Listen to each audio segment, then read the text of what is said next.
Continuamos, hermanos. Hoy toca Lucas. Vamos a Lucas capítulo 8 y vamos hasta el verso 19. Lucas capítulo 8, verso 19.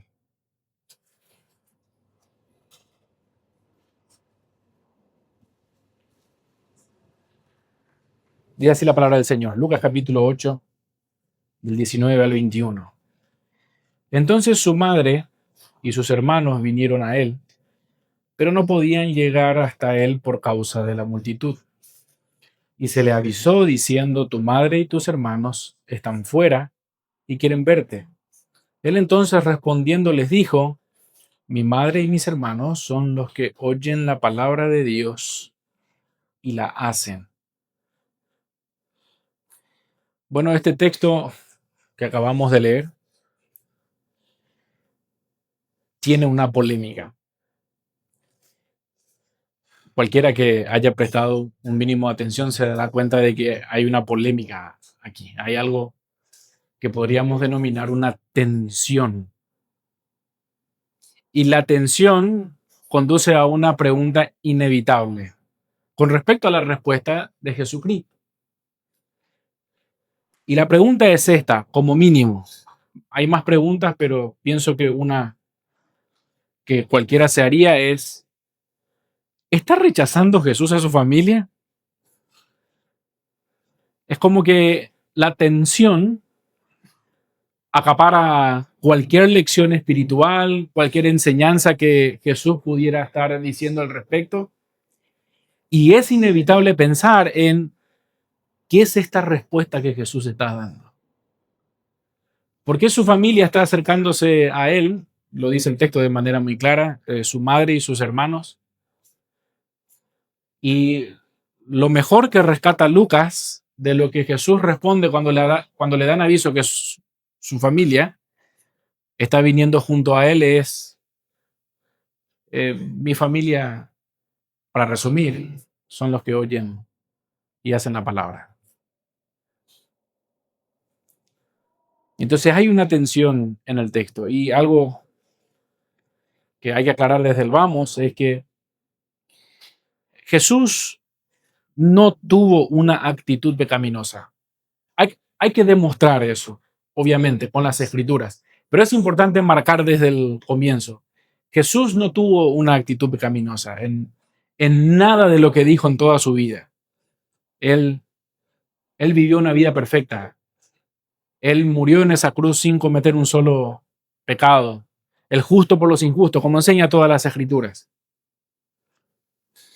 Entonces, nosotros, para procurar entender el texto, si bien comenzamos afirmando que Jesús no tuvo ninguna actitud pecaminosa en cuanto a su respuesta o cualquier cosa que él hubiese hecho, sí cabe que nos preguntemos cosas legítimas, porque queremos entender lo que dice el texto. Entonces, confiamos, y esto hace a nuestra fe, conforme vamos conociendo al Señor y conforme vamos conociendo la palabra, de que Jesús es sin pecado y que Jesús no obró de manera pecaminosa, y entonces eso lo afirmamos. Pero a la vez que afirmamos esto, también corresponde que nos hagamos preguntas del tipo: ¿Jesús estaba rechazando a su familia? Porque sin lugar a dudas, eso parece que se roba la atención. Y esta tensión que se puede ver aquí surge a partir de lo que la propia escritura enseña de lo que debería ser una actitud hacia la propia familia. Es decir, cualquiera que lea el texto como a primera vista y vea una tensión aparente de Jesús como desentendiéndose de su familia, esa pregunta o eso que está llamando la atención en realidad surge por lo que todos nosotros podemos entender y conocer de lo que la Biblia enseña respecto a cuál es una actitud apropiada hacia los propios. Y tanta es la tensión o la polémica que gira en torno a este texto, que algunos incluso se han animado a sugerir que, por ejemplo, los hermanos que aquí se mencionan en realidad no son hermanos de Jesús.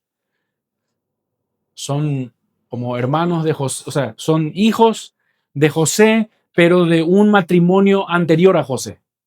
Y entonces, tal vez por eso la distancia, tal vez por eso Jesús lo está rechazando, porque no son propiamente sus hermanos. No es cierto eso, no es cierto, pero se ha especulado por la tensión real que hay aquí. Incluso se ha dicho de que no son hermanos, son primos. Los primos de Jesús le están buscando. Y así, de vuelta, sus sugerencias interpretativas de quiénes son estos familiares que se están acercando a Jesús, pero todo tratando o procurando de dejar bien parado a Jesús, como excusas o interpretaciones alternativas, tratando de dejar bien parado a Jesús. Porque no puede ser que su mamá le esté viniendo a buscar, sus hermanos le estén viniendo a buscar, y la mejor respuesta que Jesús pueda dar es, no, mi familia, a primera impresión, no estoy afirmando, a primera impresión, no son ustedes. Y este desentendimiento por parte de Jesús, que se puede ver de manera aparente, tiene una implicación y sin lugar a dudas llama la atención. Nosotros, por ejemplo, podemos ver que Jesús niegue o no reconozca a su mamá María, no solamente es una mentira, porque verdaderamente María era su mamá. O sea, Jesús no puede decir, esta no es mi mamá, porque es su mamá. Biológicamente hablando, es su mamá, nació de ella. Entonces, no solamente es una mentira, sino que también es algo extraño de quien afirmó que cumpliría toda la ley. Jesús, si ustedes recuerdan, por ejemplo, en Mateo capítulo 5, verso 17, llegó a decir esto: no penséis que he venido a abrogar la ley o los profetas. No he venido para abrogar, sino para cumplir. Y Jesús cumplió toda la ley. Él mismo afirmó que él vino a cumplir la ley. Entonces la pregunta incómoda es, ¿cómo se entiende que Jesús afirmó venir a cumplir la ley? Y uno de los mandamientos, de los 10 conocidos justamente en Éxodo capítulo 10, verso 12, es: honra a tu padre y a tu madre, para que tus días se alarguen en la tierra que Jehová tu Dios te da. ¿Cómo puede ser que el mismo que afirmó venir a cumplir la ley, y este es uno de los mandamientos de Dios, el de honrar a los padres, y luego viene la madre de Jesús junto a él y él tiene como mejor respuesta decir: mi madre y mis hermanos son otros? Como mínimo la declaración impacta. No solamente eso, la Biblia deja ver el afecto fraternal en la familia como algo sumamente virtuoso. Es de alguien virtuoso, de alguien piadoso, tener tal afecto. Y nosotros entendemos eso porque, por ejemplo, en Proverbios capítulo 17, verso 17, se dice lo siguiente, y la idea aquí es que un amigo que ama es comparable a un hermano. Y el punto es el afecto, la virtud de tamaño afecto. Dice: en todo tiempo ama el amigo y es como un hermano en tiempo de angustia. Es como un hermano. Y no quiero explicar el proverbio, pero todos podemos entender de que Hay virtud en el amor fraternal, familiar. Claro que hay virtud. Y no solamente hay virtud, sino que eso es otra vez comparable con lo que alguien pudiese hacer o este amigo que ama. Incluso la estima entre los propios israelitas debía ser la de como un hermano. En la Biblia todos nos damos cuenta de que es algo sumamente virtuoso, el afecto fraternal, y nosotros entendemos el tamaño o la dimensión de cuál debería de ser el afecto fraternal cuando otra vez vemos que la propia Escritura ilustra cuál debería de ser este afecto con llamar hermano a gente que son de tu propia ciudadanía. Y dice así, por ejemplo, Deuteronomio capítulo 22, verso 1, si vieres extraviado el buey de tu hermano. No está diciendo tu hermano de sangre. El punto es, para resumir, de tu compatriota, tu hermano. O su cordero, no le negarás tu ayuda, lo volverás a tu hermano. No está hablando simplemente de un desconocido, sino usa esa palabra, hermano. Y el punto es de vuelta, cómo es algo virtuoso en la Biblia, el afecto, no solamente en el núcleo familiar, el mandamiento respecto a la honra que uno debe de tener hacia sus padres, el afecto fraternal como algo distintivo de alguien virtuoso y de alguien piadoso para con sus propios o con su sangre, sino que esto otra vez se extiende y se ilustra de lo que debería ser una actitud piadosa para con otros, y entonces la figura de hermano. Bueno, por estas razones y más, podemos abundar en ejemplo. Es que parece llamativo la manera en la cual Jesús está respondiendo. Y lo primero que tenemos que afirmar es que Jesús no está desconociendo ni está desconsiderando a su madre y a sus hermanos. No lo está haciendo. Y esto no simplemente es una afirmación porque queda bien decir de Jesús que no está haciendo eso. O sea, independientemente a que eso es verdad, en el texto se ve claro. Y vamos a comenzar mirando estas evidencias en el propio texto. ¿Por qué Jesús no está desconociendo ni está desconsiderando a su madre? Ojo, todo esto lo estamos haciendo en una especie de introducción. Va a ser un poco larga porque hay que sacar unos cuantos pensamientos incorrectos que están girando en torno a este texto para entonces entender qué fue lo que quiso decir Jesús. Pero esto es como una barrera para tratar de entender. Entonces, evidencias dentro del texto. Nosotros podemos notar que cuando Jesús responde, Él no le está diciendo a su madre que no es su madre. Es obvio, no están allí, no pudieron llegar hasta Él. Jesús está respondiendo a los que están alrededor suyo. Por supuesto, la noticia habrá llegado hasta María. Pero Jesús no le está diciendo a su mamá, no sos mi mamá. Tampoco le está diciendo a sus hermanos que en realidad ellos no son sus hermanos. Ellos no estaban allí. Jesús, de hecho, ni siquiera está diciendo que no tiene hermanos ni tampoco tiene madre. Tampoco está diciendo eso.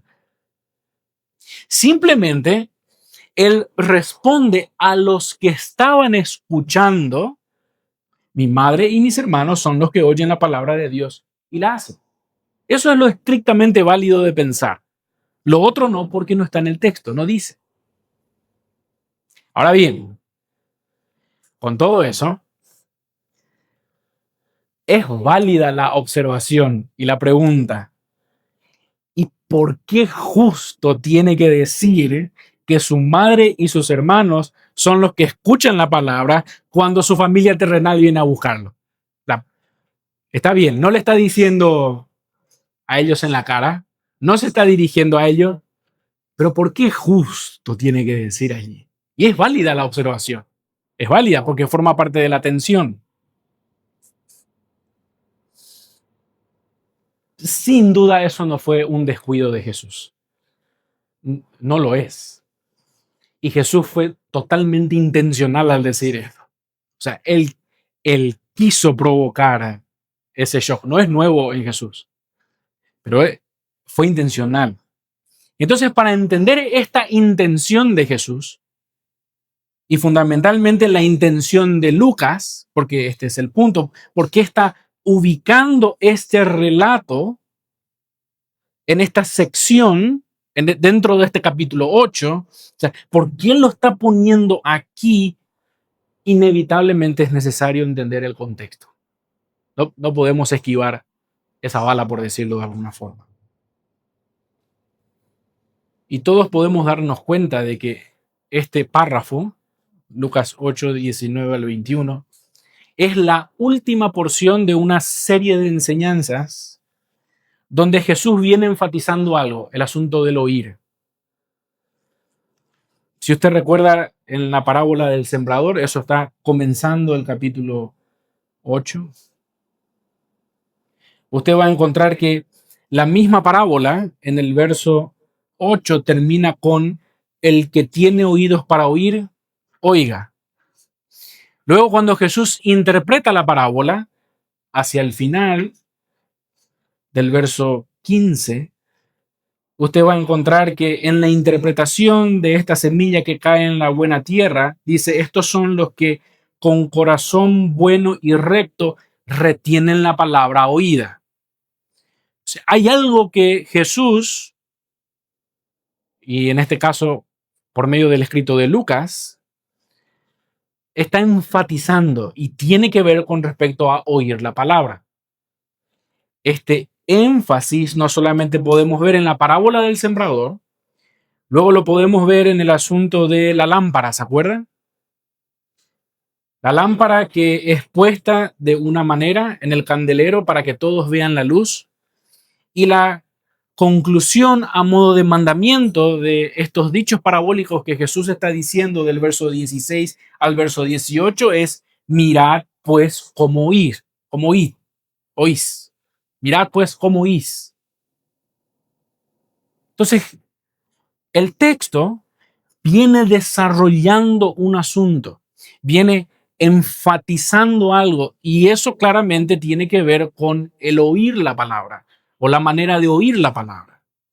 Y en ese sentido, ahora cuando estamos en esta escena o en este párrafo, podemos ver que el verso 21 continúa ese mismo énfasis. Mi madre y mis hermanos son los que oyen la palabra. De vuelta, el mismo énfasis. Hay una serie de enseñanzas, si se quiere, interconectadas o que se van desarrollando o explicando que guardan relación con el oír la palabra.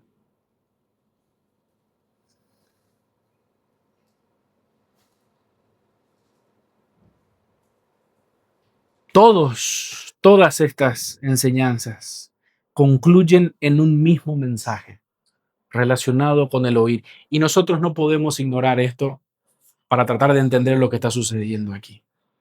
En las tres enseñanzas no se puede ignorar que Jesús utiliza imágenes de la vida cotidiana o relacionadas con la vida cotidiana con las que su audiencia estaba muy familiarizada. Y esto es como un paralelo de lo que Lucas viene desarrollando respecto a las enseñanzas de Jesús. En la primera parábola, la parábola del sembrador, cuando Jesús hace la advertencia a tener cuidado como oír, para resumir todas las enseñanzas, o el que tiene oídos que oiga, eso concluye una enseñanza de Jesús tomando algo de la vida cotidiana, que es un sembrador que sale con las semillas y tira estas semillas para ver qué nace.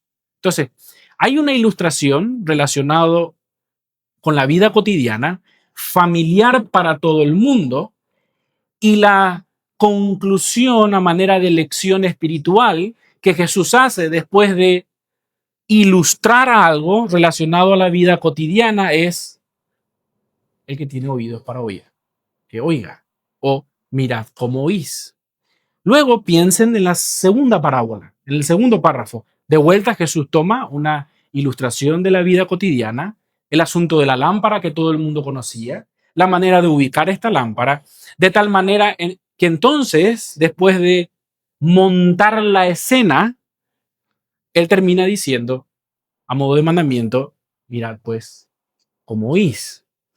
Y en ese sentido, usted se puede dar cuenta que ahora viene otro asunto demasiado familiar, la familia. Entonces se presenta una ocasión donde aparecen los hermanos, la madre de Jesús, y Jesús da como una respuesta que apunta a una lección espiritual respecto a que su familia son los que oyen y hacen la palabra, pero él concluye esto y apunta a esa lección espiritual luego de estar presentada la escena tan conocida para todo el mundo, el asunto de la familia. Entonces nosotros tenemos que ver en ese contexto cómo estos párrafos se están desarrollando y están apuntando siempre al mismo énfasis, el asunto del oír. En este sentido, cualquiera puede entender la implicancia de escuchar y hacer la palabra, es decir, ser de la familia del Señor. Porque está montada la escena y esa es la conclusión obvia. Y por cierto, no es una novedad que Jesús aproveche una ocasión que se está presentando para enseñar a quienes lo están escuchando. Lo hizo, por ejemplo, ustedes recuerdan cuando desciende el paralítico. Estaban los amigos, el paralítico, ellos no podían llegar a Jesús por la multitud. Si se quiere algo similar a lo que está sucediendo con la familia, no están pudiendo llegar a Jesús por causa de la multitud. Estos amigos van hasta el techo, sacan el tejado, la paja, desciende el paralítico y descendiendo el paralítico Jesús obra un milagro aprovechando la ocasión, si se quiere, para apuntar al corazón de los fariseos, para enseñar a su audiencia. Porque a raíz de eso, cuando Jesús alaba la fe de estos amigos y le dice al paralítico, tus pecados te son perdonados, es intencional eso, porque entonces nosotros sabemos por el texto que los fariseos empiezan a cavilar, dice las escrituras dentro de sí mismo, diciendo, espera, solo Dios puede perdonar pecados. ¿Por qué Él está perdonando pecados? Y Jesús sabía eso. Y entonces le desafía a su audiencia diciéndole que, bueno, para que ustedes sepan que el Hijo del Hombre tiene potestad para perdonar pecados, le dice al paralítico que se levante. Pero todo eso está ocurriendo, o toda esa enseñanza está ocurriendo, Jesús aprovechando, si se quiere, una circunstancia que se presentó. Bueno, Jesús va a hablar de lo que es la familia de la fe. Pero Jesús, para enseñar respecto a lo que implica ser de su familia o de la familia de la fe, aprovecha una circunstancia que se planteó. La familia de Jesús yendo a buscarle a él. Y entonces es como que toma esa ocasión y enseña lo que quiere enseñar. Eso no es una novedad en Jesús. Lo hizo varias veces. Jesús no deshonró a su madre, no solamente porque el texto no dice eso, porque no lo dice. No dice que le negó, no dice que no tuvo mamá. Nos damos cuenta por el contexto de que esto está dispuesto para apuntar a un énfasis y ese énfasis tiene que ver con el oír. Pero nosotros, por la Biblia, por todo lo que enseña la Biblia, sabemos que Jesús no deshonró a su madre. Por el contrario, Jesús, aun cuando estaba colgado en la cruz, a horas de morir, Nosotros podemos ver en Juan capítulo 19, verso 25 al 27, estas palabras de él. Estaban junto a Jesús a la cruz de Jesús su madre y la hermana de su madre, María, mujer de Cleofas, y María Magdalena. Cuando Jesús vio a su madre y al discípulo a quien él amaba, que estaba presente, dijo a su madre: mujer, he ahí tu hijo. Después dijo al discípulo: he ahí tu madre, y desde aquella hora el discípulo la recibió en su casa. Este es un tierno ejemplo de cómo Jesús en las últimas horas siguió cuidando de su mamá, de su madre. Nunca dejó de honrarle. Entonces, no es correcto mirar el texto y pensar, todo bajo suposiciones, porque no está explícito, de que Jesús le deshonró a su mamá con esto, porque no es así. Jesús ni siquiera tuvo una falta de disposición hacia sus propios hermanos terrenales. De hecho, aunque es cierto que en ese momento, durante el ministerio terrenal de Jesús, es cierto que sus hermanos no creyeron en él.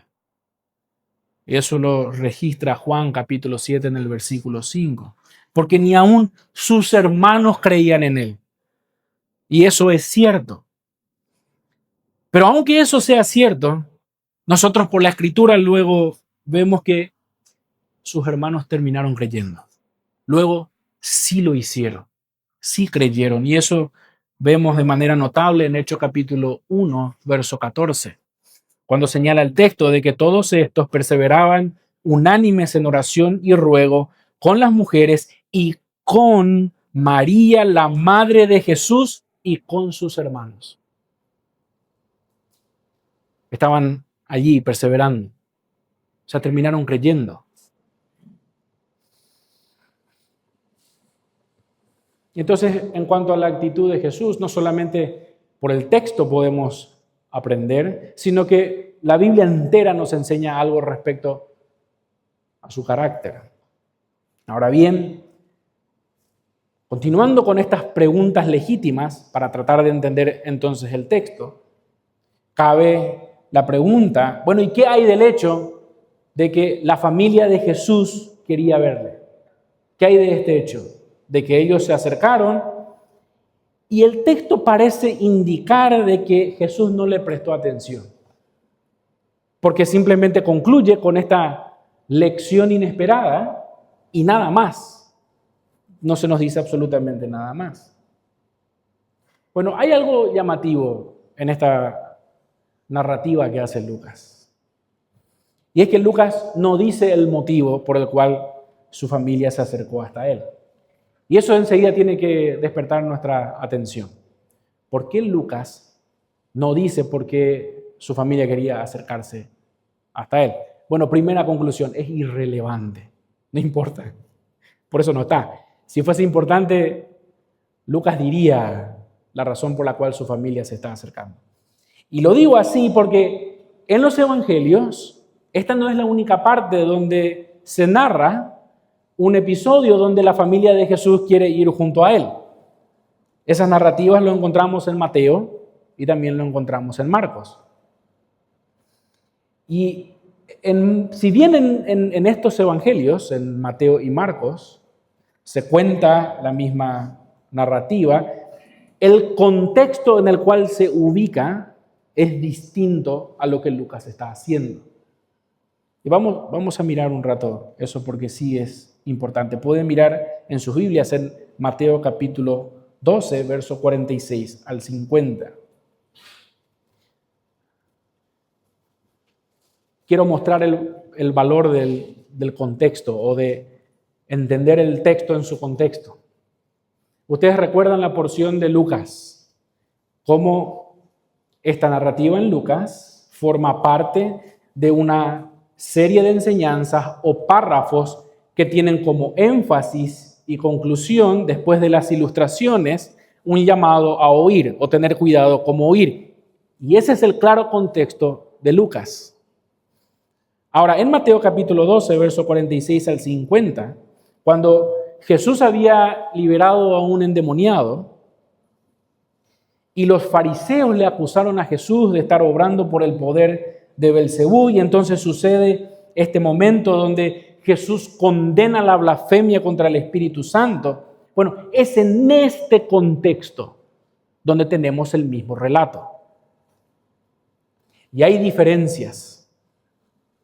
Por ejemplo, no se menciona que su familia no pudo llegar por causa de la multitud, y eso lo pueden ver en el verso 46. Mientras él aún hablaba a la gente, tengan presente el contexto, Jesús liberó a un endemoniado, los fariseos lo están acusando, Jesús condena esta blasfemia contra el Espíritu, y mientras él aún hablaba a la gente, he aquí su madre y sus hermanos estaban afuera y le querían hablar.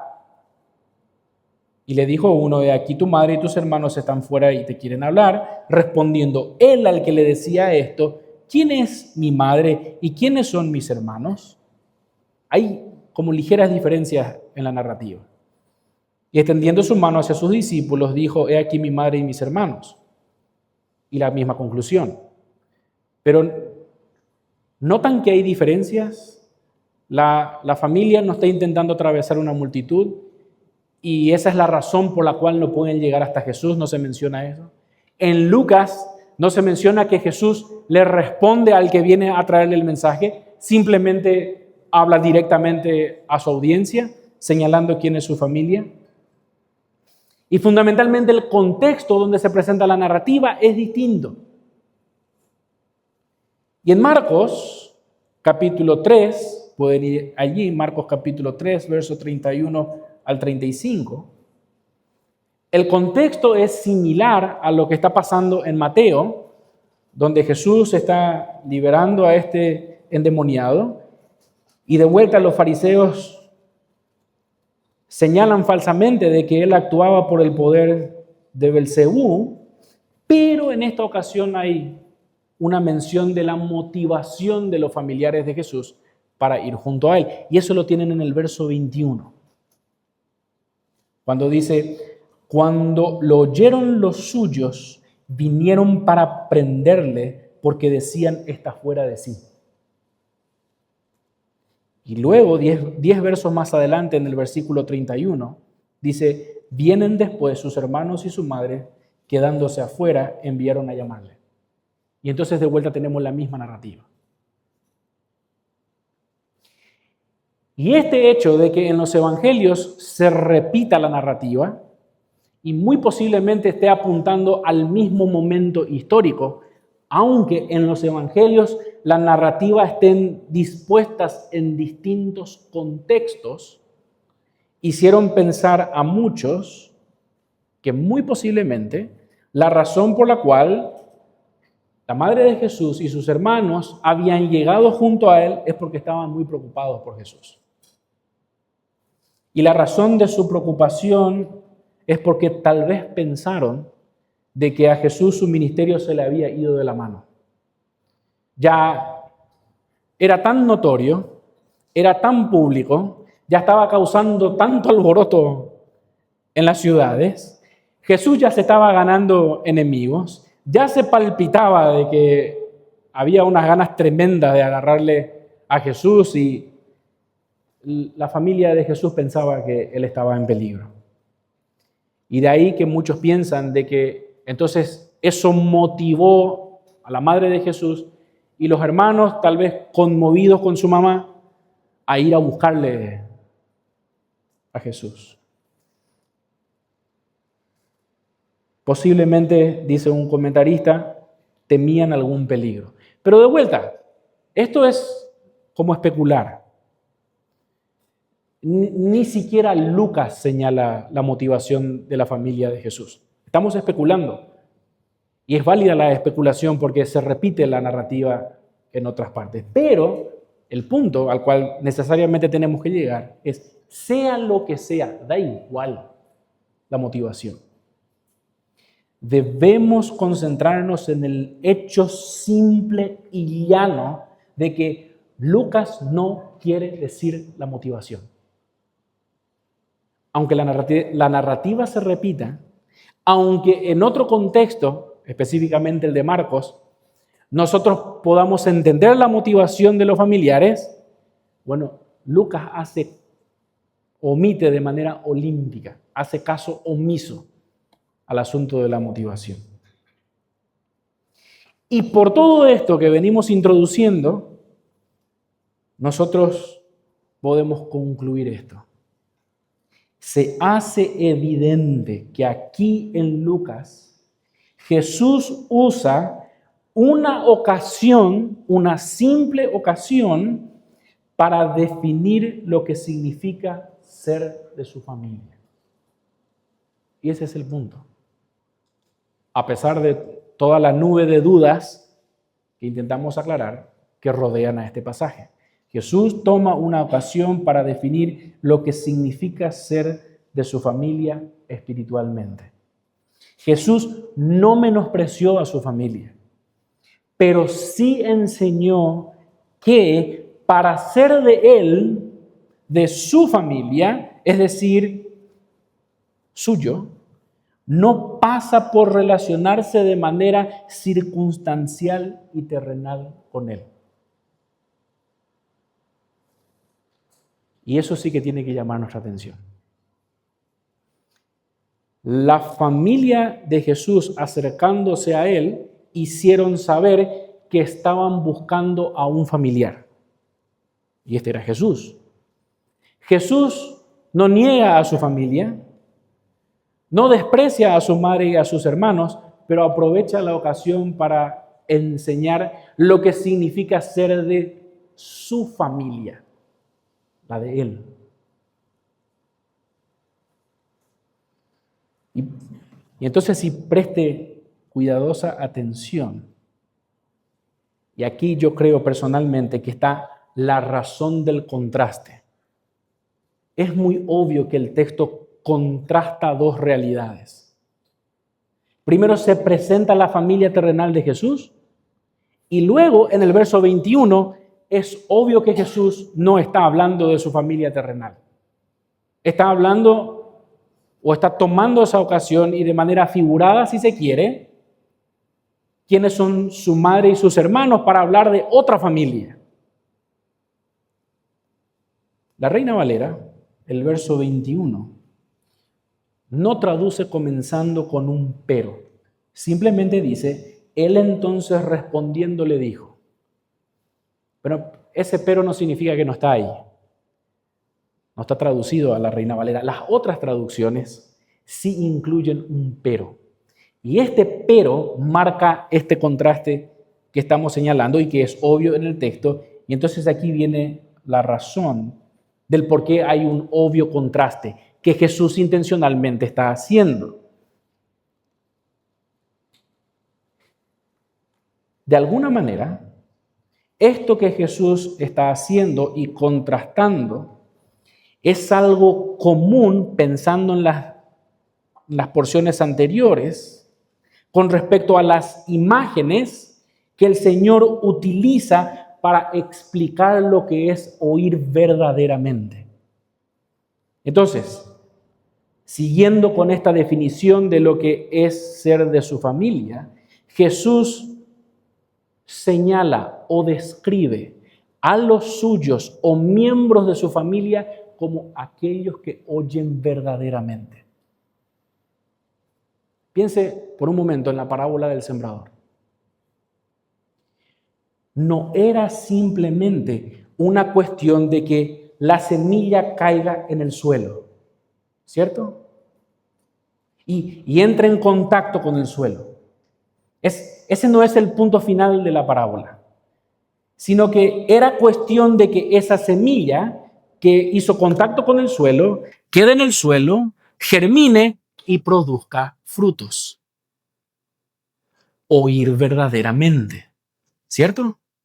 Ahora piense en el de la lámpara. No era cuestión de que simplemente uno tenga una lámpara. Era cuestión de usar apropiadamente la lámpara. Mirad, pues, cómo oís. Y ahora piense en nuestro pasaje y va a encontrar que ser de la familia del Señor no es una cuestión de relacionarse de manera terrenal y circunstancial con Él. Es cuestión de escuchar y hacer la palabra. Ese es el punto.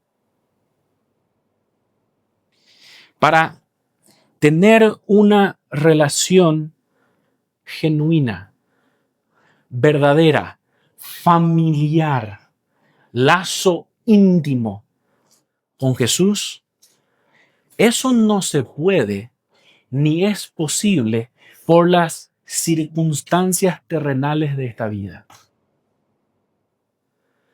Y eso ilustra el hecho de esta primera escena o esta primera parte del contraste, cuando Jesús está hablando de su familia terrenal.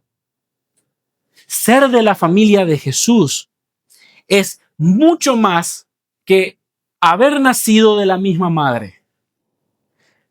Ser de la familia de Jesús es por encima de simplemente señalar a Él como hermano legítimo en la carne. Ser de la familia de Jesús excede por completo las circunstancias terrenales. Y eso sí que apunta y aplica directamente para nosotros. Nosotros no somos de la familia de Jesús porque circunstancialmente nos hemos relacionado con Él. Piensa en todas las circunstancias terrenales posibles que a usted pueda hacerle relacionar con Jesús. Circunstancias.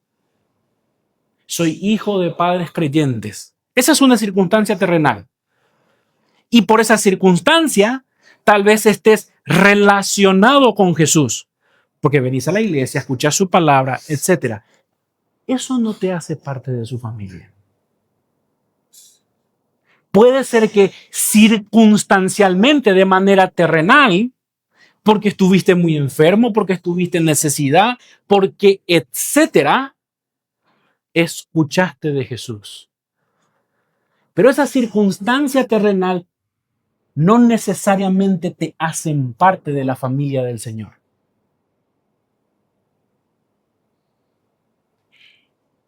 Puede ser que estés aquí porque tu esposa viene a la iglesia o porque tu pretendida viene a la iglesia y circunstancialmente, de manera terrenal, en tu vida te estás relacionando con Jesús.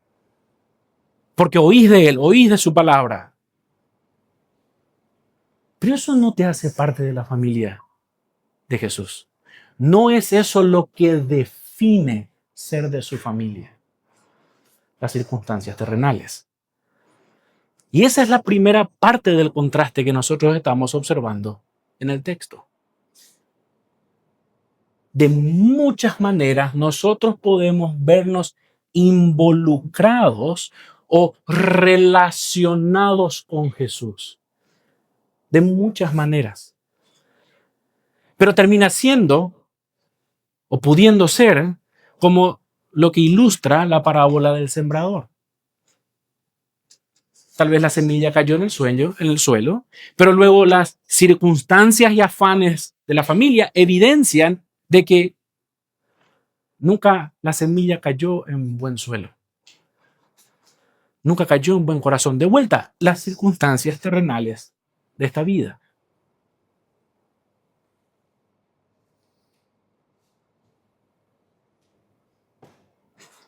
Nosotros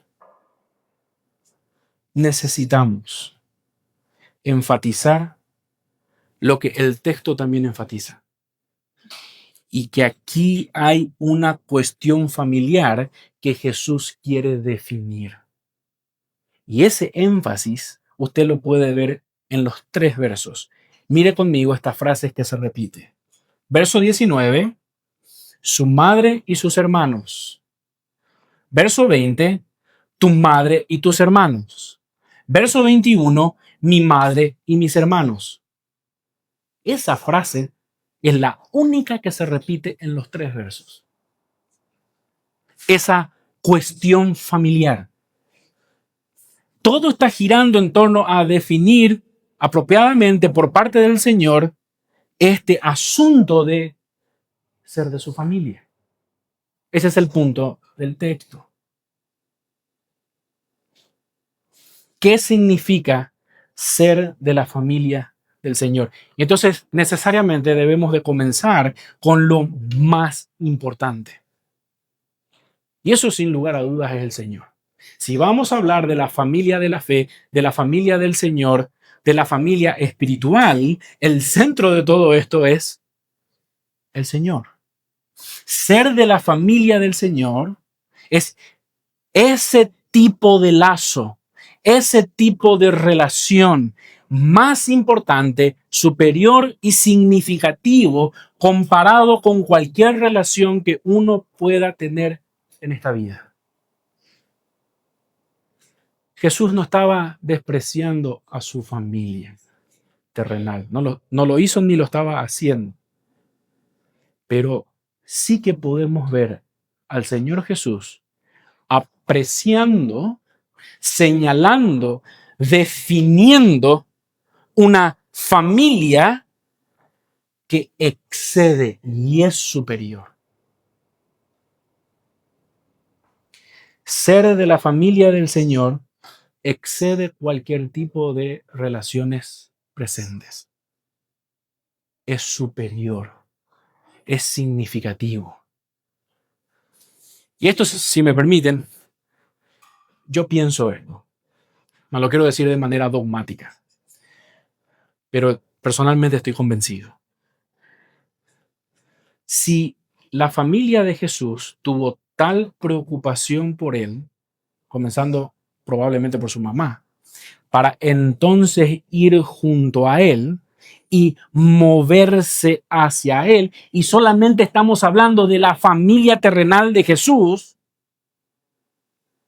¿cuánto más aquellos que son de su familia van a orientarse y buscar relacionarse con él? ¿Cuánto más? Y ahí es cuando tal vez podamos entender por qué Jesús llegó a decir en su momento, sin despreciar las relaciones temporales, personales y terrenales, que aquel que no me ama más que a padre o madre no es digno de mí. Porque esta definición de familia que Jesús está dando excede y contrasta su propia familia terrenal.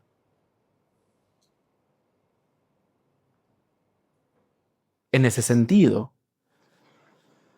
nada en este mundo va a robar o capturar más nuestra atención que nuestro deseo de relacionarnos con Él. Porque es mi familia. Jesús no solamente es mi Salvador, es mi amigo. Su Padre es mi Padre. Yo soy de su familia.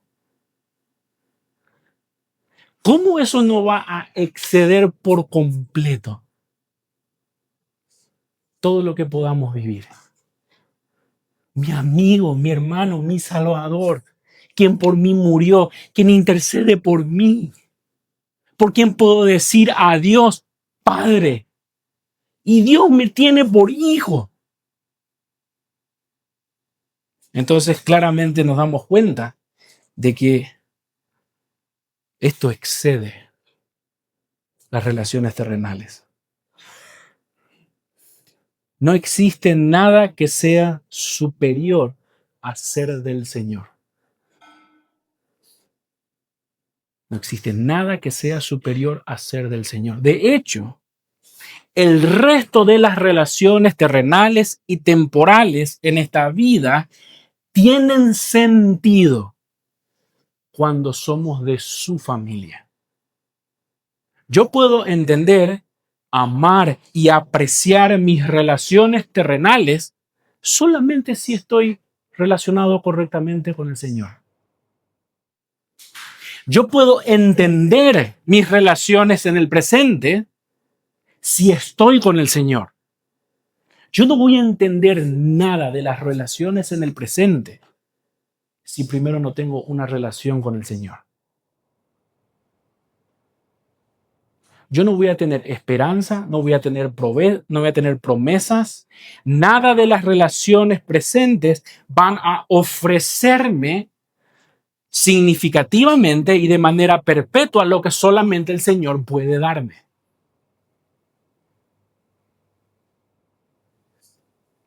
Ser de la familia del Señor comienza por ser de la familia del Señor. Vamos a explicar eso en un momento. Pero para ser de la familia del Señor, no es un requisito pasar por circunstancias terrenales y entonces somos de su familia. Las cosas terrenalmente no se alinean para que yo sea de su familia. Yo no tuve que nacer de María y ser hermano de Jesús para ser su familia. Los hermanos terrenales de Jesús, Santiago, por ejemplo, no tuvieron que ser mi hermano para que yo sea de su familia. Es decir, no hay un orden terrenal que pueda definir y hacer que yo sea de su familia. Y nosotros muchas veces pensamos, piense con cuidado en lo que le voy a decir. Nosotros muchas veces pensamos que nuestras circunstancias terrenales tienen que estar ordenados y alineados de tal manera para ser de la familia del Señor. No. Si en la iglesia me siento como un hermano. ¿Qué? No. Mi papá y mi mamá, ellos son creyentes y entonces yo puedo ser creyente. ¿Qué?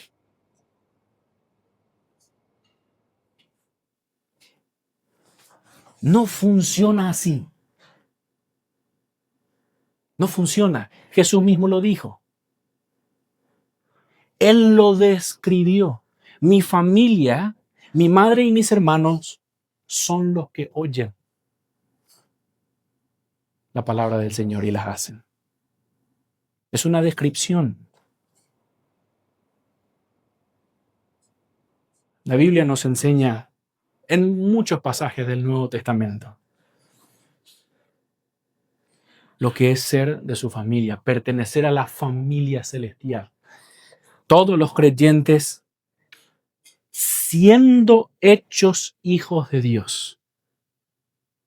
Siendo hechos hijos de Dios, pertenecen a la familia celestial. Mire lo que dice, y por favor me acompaña con sus Biblias en Juan, capítulo 1, verso 10 al 13. La Biblia enseña que siendo hechos hijos de Dios, pertenecemos a la familia celestial, somos miembros de la familia de Dios y por ende somos parte de la familia de fe. Pero mire lo que dice Juan. Yo le llevé a Hechos o Juan. Pero está bien Juan. Juan capítulo 1, verso 10 en adelante, dice así. En el mundo estaba y el mundo por él fue hecho, pero el mundo no le conoció. A lo suyo vino y los suyos no le recibieron. Mas a todos los que le recibieron, a los que creen en su nombre, les dio potestad de ser hechos hijos de Dios, los cuales no son engendrados de sangre, ni de voluntad de carne, ni de voluntad de varón, sino que estos son engendrados de Dios. Ahora mire lo que dice Lucas en la parábola del sembrador. ¿Quiénes son los que reciben la palabra y luego fructifican? Aquellos que son de buen corazón, la buena tierra. Pero el texto nunca enseña cómo ser esa buena tierra. Es descriptivo. Simplemente Jesús termina diciendo, el que tiene oídos para oír, que oiga. ¿Y cómo aparece ese buen corazón que puede atesorar la palabra y fructificar en la palabra? Juan lo dice de manera explícita. Estos no son engendrados de carne y sangre. No, no hay voluntad humana que pueda producir un creyente. Lo vuelvo a repetir. No hay voluntad humana que pueda producir un creyente. Es solo por la voluntad de Dios. ¿Quiénes son los que van a atender al mandato de Jesús y tener cuidado de cómo usar la palabra en los dichos parabólicos relacionados a la lámpara? ¿Quiénes son?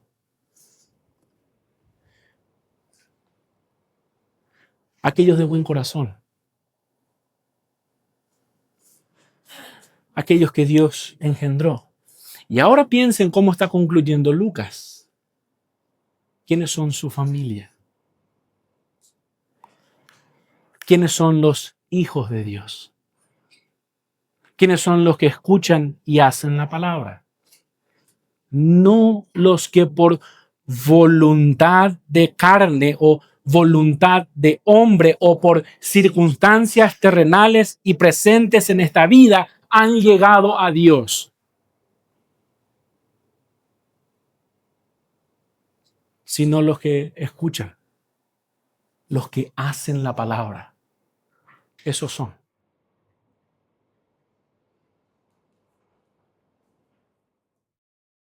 Efesios capítulo 2, verso 14 al 19. Mire esta escena. Es para maravillarse. Mire esta escena. Efesios capítulo 2, verso 14 al 19 dice así. Porque Él es nuestra paz, que de ambos pueblos hizo uno, derribando la pared intermediada de separación, aboliendo en su carne las enemistades, la ley de los mandamientos expresados en ordenanza, para crear en sí mismo de los dos un solo y nuevo hombre, haciendo la paz. Y mediante la cruz reconciliar con Dios a ambos en un solo cuerpo, matando en ella las enemistades. Y vino y anunció las buenas nuevas de paz a vosotros que estabais lejos y a los que estaban cerca. Porque por medio de él los unos y los otros tenemos entrada por un mismo espíritu al Padre. Así que ya no sois extranjeros ni advenedizos, sino conciudadanos de los santos, miembros de la familia de Dios. La palabra que fue anunciada, esas buenas nuevas de paz, por medio de esa semilla, tomando prestado la ilustración de la parábola del sembrador, Dios hizo nacer a los que son suyos. Y a los que hizo nacer por medio de la palabra, los adoptó como su hijo. Y para que Él pueda perdonar y limpiar sus pecados, mató a su hijo. El costo de que seamos familia de Dios es Jesucristo en la cruz. Tanto nos amó Dios, que para hacernos su hijo, clavó en una cruz a su hijo, para hacernos su familia, para que nosotros seamos hermanos. No porque nacimos de la misma mamá, no porque tengamos el mismo papá, sino porque tenemos el mismo Salvador. Y no solamente por un tiempo, para toda la eternidad. Toda la eternidad. Los santos, los que hemos creído en Él. Ustedes, mis hermanos, para siempre en la gloria con el Señor y Dios por nuestro Padre. Ese es el tipo de familia que Jesús está definiendo. Sublime, extraordinario, eterno. eterno.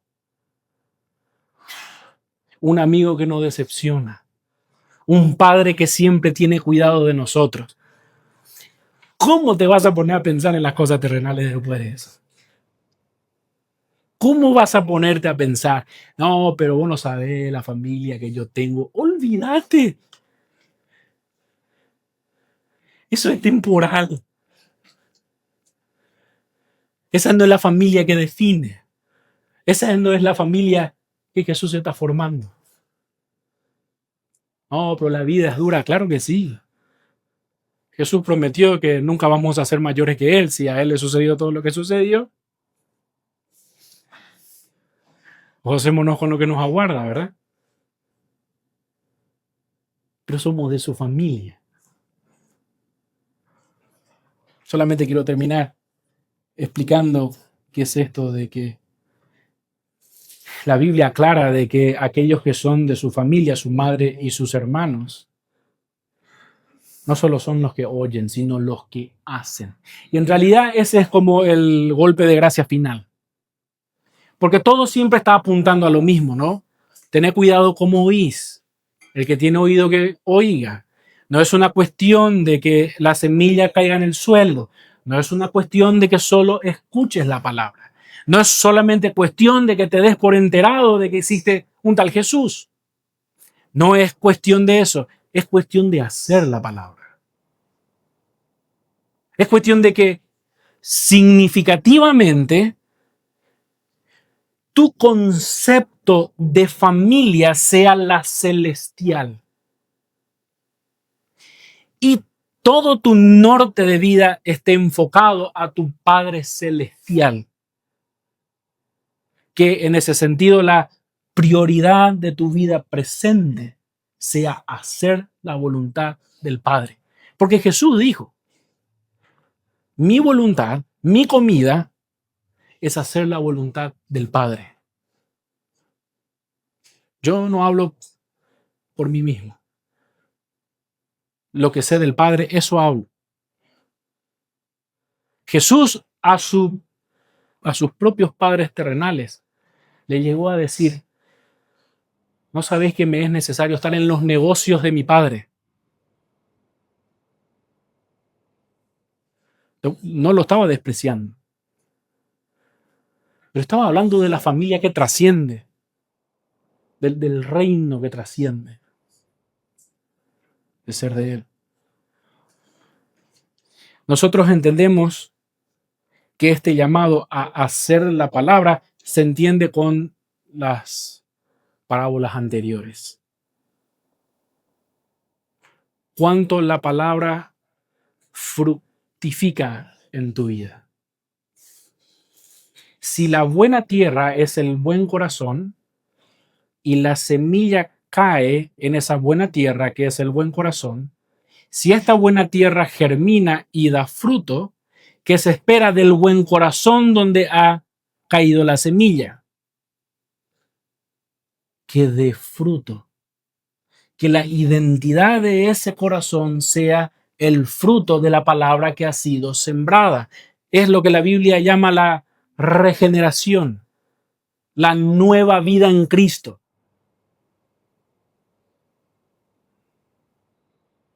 Es así como somos de su familia. Es así como debemos pensar en lo que es ser de la familia del Señor. El texto no termina con un mandamiento a que pongámonos la pila y obremos la palabra, como sea. No termina así. Jesús solamente está describiendo quiénes son de su familia. ¿Notaron? Quiénes son de su familia. Y la realidad bíblica es que para ser de su familia no depende de nosotros. No depende ni de usted ni depende de mí. Nosotros vamos a ver esta obra de la palabra de Dios en nuestra vida cuando podemos, a la luz de lo que entendemos, darnos cuenta de que su palabra ha calado en nosotros al punto de que nuestro corazón está orientado y transformado a querer vivir para Él. ¿Cómo se logra esto?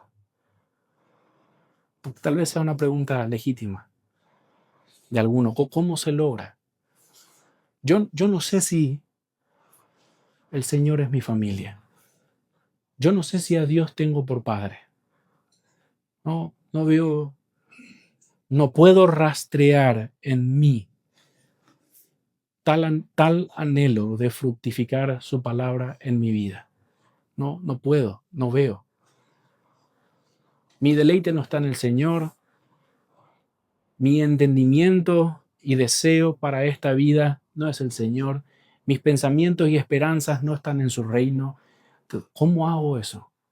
He escuchado de Jesús, he escuchado de Él, puedo relacionarme con otros, pero yo no veo hermanos en Cristo. Yo no veo un Padre Celestial. ¿Cómo hago eso? Bueno, la Biblia enseña de que sí podemos humillarnos ante Dios y entonces pedirle el corazón que no tengo. Ya dije no sé cuántas veces, pero hay una frase de Miguel Núñez que me encanta.